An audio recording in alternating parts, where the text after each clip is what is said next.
بسم اللہ الرحمن الرحیم۔ حضرت علی المرتضیٰ شیر خدا رضی اللہ تعالی عنہ کی علمیت۔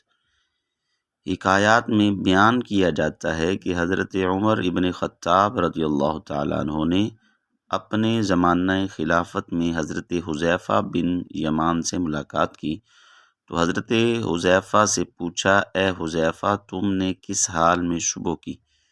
عرض کی، اے امیر المومنین، فتنہ سے محبت کرتا ہوں، حق کو ناپسند کرتا ہوں، جو شے پیدا نہیں ہوئی اس کا قائل ہوں، اور جو نہیں دیکھا اس کی گواہی دیتا ہوں، اور بغیر وضو کے نماز ادا کرتا ہوں۔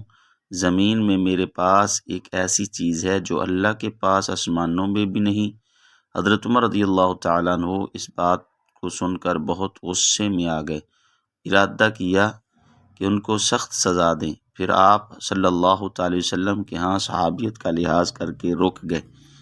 آپ اس کشمکش میں تھے کہ آپ کے پاس علی المرتضیٰ شیر خدا رضی اللہ تعالیٰ عنہ گزرے۔ ان کے چہرے سے غصے کو بھانپا اور کہنے لگے، اے امیر المومنین، آپ کو کس نے غصہ دلا دیا؟ تو انہوں نے سارا واقعہ عرض کیا۔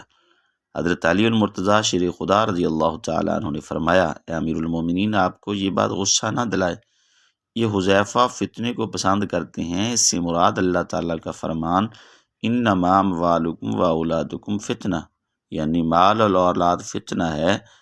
یہ اپنی اولاد سے محبت کرتے ہیں، ان کی مراد یہی ہے، اور حق کو پسند نہیں کرتے تو حق سے مراد موت ہے جس سے کوئی چارہ نہیں۔ ان کا یہ کہنا ہے کہ وہ یہ کہتے ہیں کہ جو پیدا نہیں ہوا، اس سے مراد قرآن ہے جو پیدا شدہ نہیں بلکہ اللہ کی صفت ہے، کلام ہے، اور ان کا یہ کہنا کہ اس کی گواہی دیتا ہوں جس کو دیکھا نہیں، وہ اللہ کی تصدیق کر رہے ہیں جس کو انہوں نے دیکھا نہیں۔